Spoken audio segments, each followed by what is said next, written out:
Hello दोस्तों, मैं राजा स्वागत करता हूं आपका आरसी क्लासेस में। दोस्तों, आज मैं आपको पढ़ाने जा रहा हूं मध्यकालीन इतिहास में दिल्ली सल्तनत का भाग द्वितीय।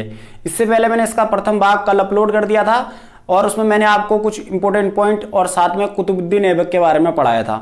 अगर आपने वो भाग नहीं देखा है तो प्लीज़ आप हिस्ट्री के प्लेलिस्ट में जाकर वो भाग भी देख सकते हैं। और आज वही क्लास हम कंटिन्यू करेंगे और आज हम पढ़ेंगे दिल्ली सल्तनत भाग सेकंड। इसमें सबसे पहले हम पढ़ेंगे इल्तुतमिश, उसके बाद रजिया सुल्तान, उसके बाद छोटे मोटे राजा और लास्ट में इंपॉर्टेंट किंग हमारा बलबन। तो आइए आज की क्लास शुरू करते हैं। अगर आपने दोस्तों हमारा चैनल सब्सक्राइब नहीं कर रखा है तो उसे सब्सक्राइब कर लें और साथ में बेल आइकन जरूर दबाएं ताकि आपको हमारा वीडियो टाइम पर प्राप्त हो सके। तो आइए दोस्तों आज की क्लास शुरू करते हैं। तो दोस्तों आज हम पढ़ेंगे गुलाम वंश भाग 2।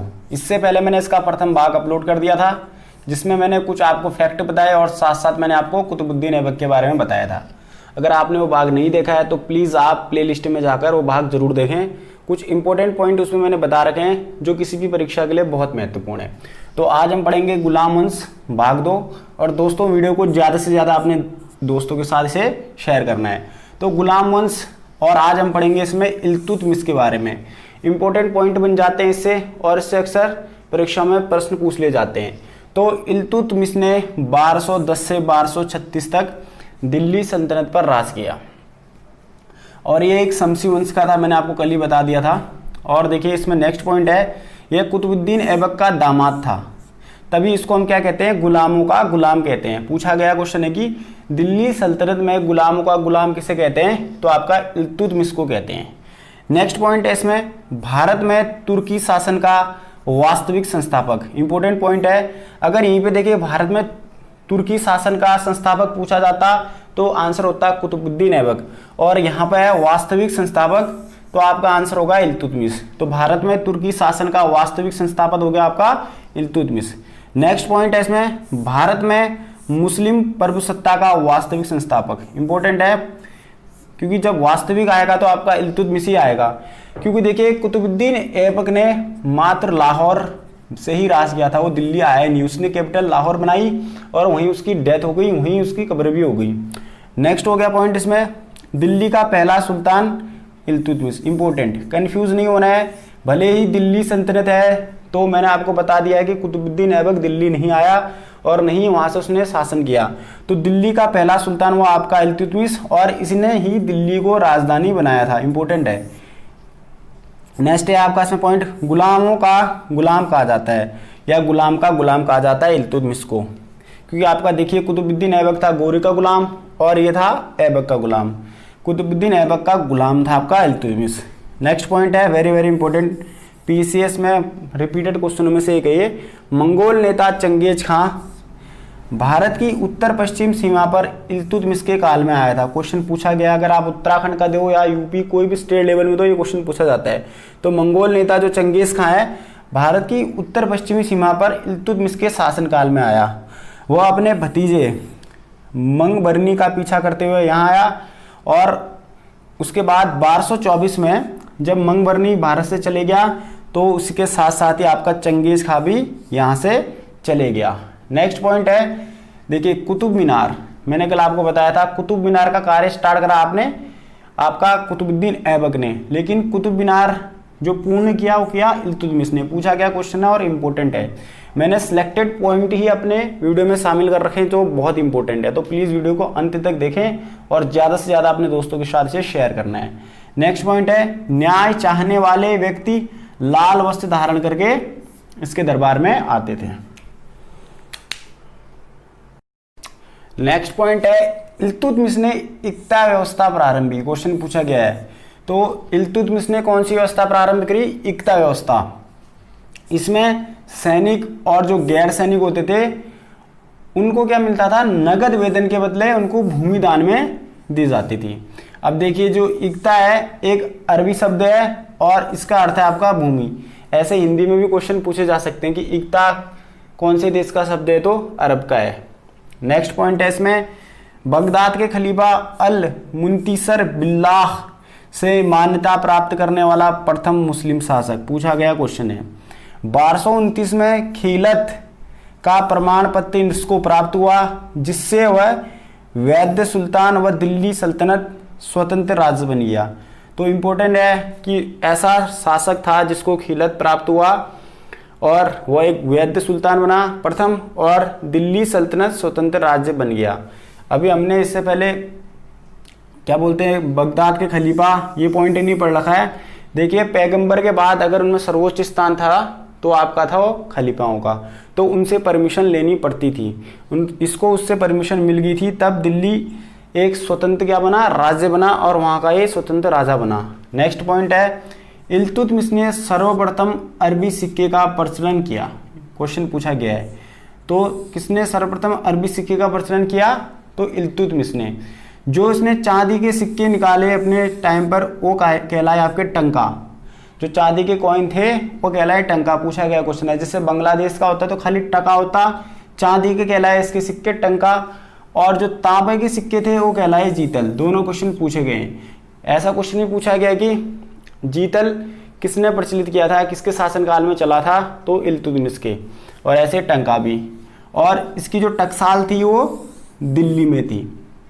इंपॉर्टेंट पॉइंट है। नेक्स्ट है इसमें टंकों पर टकसाल का नाम लिखाने की परंपरा भारत में इसी ने प्रारंभ करी थी। जैसे आजकल हमारे रुपये में गवर्नर का साइन होता है, तो उस टाइम जो टंकों पर टकसाल का साइन होता था, इसी के द्वारा भारत में ये प्रथा प्रारंभ की गई थी। और सिक्कों पर इसने क्या करा था, शिव के नंदी व चौगान घुड़सवार अंकित किए थे। इंपॉर्टेंट पॉइंट है, उम्मीद करता हूं अच्छे से आपको समझ में आ चुका होगा। नेक्स्ट पॉइंट है इल्तुतमिश ने भारत में चहलगानी या चालीसा पद्धति का गठन किया। इंपॉर्टेंट है, इससे क्वेश्चन आज तक पूछे जा चुके हैं। तो इल्तुतमिश ने चहलगानी या चालीसा पद्धति का गठन किया। तो चहलगानी या चालीसा पद्धति में क्या होते थे, 40 योग्य तुर्क सरदारों का एक दल होता था। और जो इल्तुतमिश अपने शासनकाल में इतना सक्सेसफुल हुआ, उसमें इसी संगठन का बहुत ज़्यादा योगदान था। नेक्स्ट पॉइंट है इब्न बतूता के अनुसार इल्तुतमिश ने महल के सामने 2 संगमरमर की शेरों की मूर्ति स्थापित करवाई थी और उनके गले में घंटियां लटकी हुई थी, जिनको बजाकर कोई भी व्यक्ति न्याय मांग सकता था। अगर आपको न्याय मांगना है तो उधर जाइए, जो घंटी है उसको बजाइए। नेक्स्ट पॉइंट है रणथंबोर जीतने वाला प्रथम शासक। इंपॉर्टेंट पॉइंट है, पूछा जा सकता है। तो रणथंबोर जीतने वाला प्रथम शासक कौन हो गया आपका? इल्तुतमिश। नेक्स्ट है ग्वालियर विजय के बाद इसने सिक्कों पर रजिया का नाम खुदवाया था। तो कौन सी विजय के बाद? ग्वालियर विजय के बाद सिक्कों पर इसने रजिया का नाम खुदवाया था। नेक्स्ट है इंपॉर्टेंट पॉइंट, पूछा गया क्वेश्चन है और वेरी वेरी इंपॉर्टेंट। भारत में गुंबद निर्माण का पिता कहा जाता है इसे। इल्तुतमिश को भारत में गुंबद निर्माण का पिता कहा जाता है। इसने सर्वप्रथम सुल्तानगढ़ी का मकबरा बनाया था। जो इसका पुत्र था, इसके शासनकाल में युद्ध लड़ते हुए उसकी डेथ हो गई थी। नासरुद्दीन महमूद की कब्र है आपका सुल्तानगढ़ी मकबरा। और गुंबद निर्माण का पिता किसको कहते हैं? आपका इल्तुतमिश, पूछा गया क्वेश्चन है। और आपका सुल्तानगढ़ी मकबरा भारत का प्रथम मकबरा है। वेरी इंपॉर्टेंट, पूछा जा सकता है, पूछा गया क्वेश्चन है, चाहे आप कोई भी एग्जाम दे रहे हो। और 30 अप्रैल 1236 में इल्तुतमिश की मृत्यु हो गई। अब इसके बाद हमारा इल्तुतमिश चाहता था कि उसका जो राज सिंहासन है वो संभाले रजिया सुल्तान, क्योंकि उसका योग्य पुत्र नासरुद्दीन पहले ही मारा जा चुका था। लेकिन जो तुर्क लोग थे वो महिला को शासिका के रूप में नहीं देखना चाहते थे, अपनी बेइज्जती समझते थे। तो उन्होंने कैसे न कैसे करके इसके छोटे बेटे रुकनुद्दीन फिरोज शाह को 1236 ईस्वी में राजा बनाया। लेकिन 1236 में ही उसको सत्ता से हटा दिया रजिया सुल्तान ने, और शासिका बनी भारत की प्रथम मध्यकालीन इतिहास की रजिया सुल्तान। अब हम पढ़ेंगे रजिया सुल्तान के बारे में। नेक्स्ट है आपका रजिया सुल्तान। तो रजिया सुल्तान ने दिल्ली सल्तनत पर राज किया 1236 से 1240 तक। पूछा गया क्वेश्चन है, तो रजिया ने कब राज किया? 1236 से 1240। Important point, very very important, बहुत टाइम में रिपीट हो चुका है। मध्यकालीन भारत की प्रथम महिला शासक।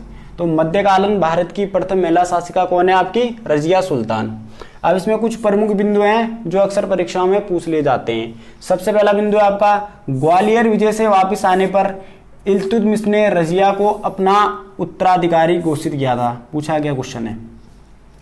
देखिए इसने अपना उत्तराधिकारी तो घोषित कर दिया, लेकिन क्या हुआ? तुर्क लोग नहीं माने और इल्तुतमिश का बेटा जो है राजा बना और उसकी वाइफ ने जनता पे बहुत अत्याचार कर लिया, तो जनता उससे बहुत परेशान थी। तो एक दिन क्या हुआ, मौके का फायदा उठाकर, जब वहाँ शहंशाह नहीं था, रजिया लाल वस्त्र पहनकर जनता के सम्मुख प्रस्तुत हुई और उसने कहा कि वो राज सिंहासन को अच्छे से संभालेगी और जनता की जो प्रॉब्लम है उन सबको सॉल्व करेगी। जो तुर्क के लोग थे, जो अमीर लोग थे, वो भी प्रभावित हो गई और साथ साथ में हमारी जनता भी प्रभावित हो गई। तो उन्होंने क्या करा, रजिया को 1236 ईस्वी में सुल्तान घोषित कर दिया। इंपॉर्टेंट है, तो सुल्तान कब बनी है, 1236 में। नेक्स्ट पॉइंट, रजिया ने पर्दा प्रथा को त्याग दिया और पुरुषों के समान कुबा का मतलब होता था कोट, और कुलाह का मतलब है टोपी पहनकर दरबार में बैठती थी और अपना राज सिंहासन चलाती थी और दरबारी कार्य करती थी। नेक्स्ट है, रजिया को सत्ता से हटाने में हाथ तुर्कों का ही था। पूछा गया क्वेश्चन है, वेरी वेरी इंपॉर्टेंट। तो रजिया को सत्ता से हटाने का में हाथ किसका था, तुर्कों का था। नेक्स्ट है, देखिए इसके खिलाफ बहुत षड्यंत्र हुए, वो मैं आपको बताने नहीं जा रहा, उतना इंपॉर्टेंट भी नहीं है। जब लास्ट में क्या हुआ, भटिंडा का गवर्नर था, पूछा गया क्वेश्चन है, भटिंडा का गवर्नर था आपका अल्तुनिया, इसको रजिया के खिलाफ भड़काया गया और उसने रजिया को कैद कर लिया। रजिया ने उससे शादी कर ली, रजिया उससे भी ज़्यादा चालू थी, रजिया ने उससे शादी कर ली और लास्ट बार उसने दिल्ली विजय के लिए फिर से ट्राई करा और वह दिल्ली विजय हेतु गई, लेकिन वो पराजित हो गई। और जब वो रास्ते में वापस आ रही थी आपका भटिंडा के लिए, तो कैथल, ये हरियाणा के पास पड़ता है कैथल, 30 अक्टूबर 1240 को डाकुओं ने इसकी वहाँ हत्या कर दी। तो उम्मीद करता हूँ जो रजिया सुल्तान से संबंधित कुछ प्रमुख बिंदु हैं आपको अच्छे से समझ में आ चुके होंगे। नेक्स्ट पॉइंट है आपका बहराम शाह, जिसने 1240 से 42 तक राज किया और कुछ खास नहीं है इसके बारे में, तो यहीं पे इसको खत्म करते हैं। इसके बाद राजा बना आपका अलाउद्दीन मसूद शाह, तो उसने 1242 से 46 तक राज किया। ये फिरोज शाह का पुत्र था और इल्तुतमिश का पौत्र था। दुर्बल और अयोग्य राजा था, इसने 2 वजीर नियुक्त किए थे, ये क्वेश्चन पूछे गए हैं। तो उनका नाम था अबू बकर और मलिक कुतुबुद्दीन हसन। बलबन ने इसको क्या करा, कैद कर लिया और इसको गद्दी से हटाकर कैद कर लिया और कैद खाने में उसकी मृत्यु हो गई। और लास्ट में राजा बना आपका नासरुद्दीन महमूद, 1246 से 1266 तक इसने राज किया। इंपॉर्टेंट है, लेकिन इसके टाइम में शक्ति का जो प्रबल शक्ति वाला व्यक्ति था आपका, वो बलबन था। 1266 में इसकी अचानक से मृत्यु हो गई और शमसी वंश का अंतिम शासक था आपका कौन, नासिरुद्दीन महमूद। पूछा गया क्वेश्चन है, तो आपका नासिरुद्दीन महमूद शमसी वंश का अंतिम शासक पूछा गया क्वेश्चन है।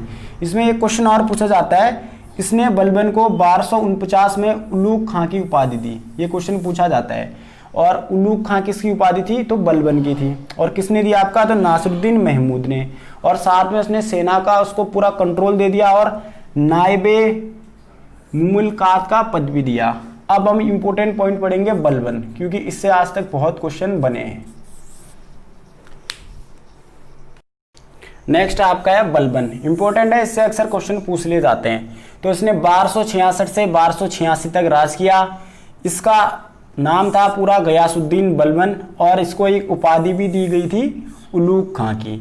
और इसका वास्तविक नाम भी पूछा गया है, तो बहाउद्दीन इसका वास्तविक नाम था और इसने बलबनी वंश की स्थापना करी। नेक्स्ट पॉइंट है, बचपन में इसको मंगलों द्वारा पकड़ा गया था और इल्तुतमिश ने इसको 1233 में ग्वालियर विजय के बाद खरीदा। Important question, sorry point. Next है, और इसको पद दिया आपका खसरदार पद। और 1249 में इसने क्या करा, अपनी पुत्री का विवाह नासिरुद्दीन से करा। मैंने आपको इससे पहले ही बता रखा, जो नासिरुद्दीन राजा था, तो 1249 में इसने अपनी पुत्री का विवाह नासिरुद्दीन से कर लिया। तब नासिरुद्दीन ने इसको उपाधि दी आपका उलूग खां की। पूछा गया क्वेश्चन है, तो इसको उपाधि किसने दी, नासिरुद्दीन शाह, जो शमसी वंश का लास्ट किंग था। और सेना का भी उसको उच्च पद दे दिया और साथ में नायब ए ममलिकात पद भी दिया। नेक्स्ट पॉइंट है इंपॉर्टेंट, बहुत टाइम में पॉइंट रिपीट हो चुका है पेपरों में। तो बलबन ने रक्त और लोह की नीति अपनाई। इंपॉर्टेंट है, पूछा जाता है कि दिल्ली सल्तनत में किस सुल्तान ने रक्त और लोह की नीति अपनाई, तो वो है आपका बलबन। नेक्स्ट है, बलबन पहला सुल्तान था जिसने राजत्व के सिद्धांत को अपनाया या उसका प्रतिपादन किया। ये क्वेश्चन भी पूछा जा चुका है। तो वो जो सिद्धांत थे नियाबते खुदाई यानी ईश्वर द्वारा प्रदत्त, इसका मतलब है। और उसने राजा को जिल्ले इलाही कहा, राजा को जिल्ले इलाही कहा, इसका मतलब हुआ कि जो राजा है वो ईश्वर की छाया है और जो इसको राज दिया गया है वो ईश्वर द्वारा दिया गया है, इसका मतलब नियाबते खुदाई का मतलब। और इसने मद्यपान अपने शासनकाल में निषेध कर दिया था। नेक्स्ट है इसमें नौरोज उत्सव पूछा गया क्वेश्चन है। तो जो नौरोज उत्सव था फारसी नववर्ष की शुरुआत में मनाया जाने वाला त्योहार था। और जो नौरोज उत्सव है भारत में प्रारंभ किसने किया? बलबन ने। ये क्वेश्चन पूछा गया दोनों ही। और इसने 2 प्रथाएं आरंभ की, ये क्वेश्चन भी पूछा जा चुका है। तो पहली प्रथा था आपकी सिजदा, दूसरा था आपका पैबोस। पैबोस का मतलब होता था पेट के बल लेटकर सुल्तान के पैर चूमना, और सिजदा का मतलब होता था घुटने के बल बैठकर सुल्तान के सामने सिर झुकाना। नेक्स्ट पॉइंट है आप इसने चालीसा दल या चहलगानी दल, जिसका निर्माण किसने करा था? इल्तुतमिश ने। क्वेश्चन पूछा गया है। तो इसने चालीसा दल या चहलगानी को पूर्णतः समाप्त कर दिया क्योंकि इसको डर था कि ये इसके खिलाफ षड्यंत्र कर सकते हैं। नेक्स्ट इंपॉर्टेंट पॉइंट है जो परीक्षा में पूछा गया है, इसने गुप्तचर प्रणाली प्रारंभ की और गुप्तचरों को उस टाइम कहा जाता था बरीद। पूछा गया क्वेश्चन है। तो गुप्तचरों को क्या कहा जाता था? तो गुप्तचरों को क्या कहा जाता था? आपका बरीद कहा जाता था। देखिए दिल्ली सल्तनत को सबसे ज्यादा खतरा था आपका मंगोलों के आक्रमण से। तो इसने मंगोलों के आक्रमण से बचने के लिए एक शक्तिशाली सेना की क्या करी? गठित करा। नेक्स्ट पॉइंट है इसने गढ़ मुक्तेश्वर के मस्जिद की दीवारों पर उत्कीर्ण शिलालेख पर स्वयं को खलीफा का सहायक कहा है। क्वेश्चन भी पूछा गया है, इंपॉर्टेंट है। इसके बाद बना आपका राजा केकुबाद। 1287 से 1290 तक इसने कार्य करा, ये भी इंपॉर्टेंट नहीं है। और इस वंश का अंतिम शासक था आपका क्यूमर्स। बलबनी वंश का अंतिम शासक था आपका क्यूमर्स, जो 1290 में राजा बना, जो नाबालिग था, छोटा बच्चा था। और उसका संरक्षक था आपका जलालुद्दीन। और 3 महीने बाद ही जलालुद्दीन फिरोज शाह खिलजी ने उसको कैद करा और उसकी हत्या कर दी। और 1290 ईस्वी में उसने खिलजी वंश की क्या करी? स्थापना करी। तो खिलजी वंश का संस्थापक कौन है? जलालुद्दीन फिरोज शाह खिलजी। और खिलजी वंश प्रारंभ होता है 1290 में। नेक्स्ट क्लास में अब हम क्या करेंगे? खिलजी वंश को पढ़ेंगे। तो दोस्तों इसी के साथ आज की क्लास हमारी यहीं पे समाप्त होती है और दिल्ली सल्तनत का द्वितीय भाग यहीं पे समाप्त होता है। उम्मीद करता हूं आज की क्लास आपको बहुत पसंद आएगी। इसमें मैंने आपको कुछ इंपॉर्टेंट पॉइंट बताए हैं जो किसी भी परीक्षा के लिए बहुत महत्वपूर्ण है। तो प्लीज वीडियो को एक बार जरूर देखें और ज्यादा से ज्यादा अपने दोस्तों के साथ इसे शेयर करें। और चैनल सब्सक्राइब नहीं कर रखा है तो प्लीज उसे सब्सक्राइब कर लें और प्लीज वीडियो को लाइक जरूर करें।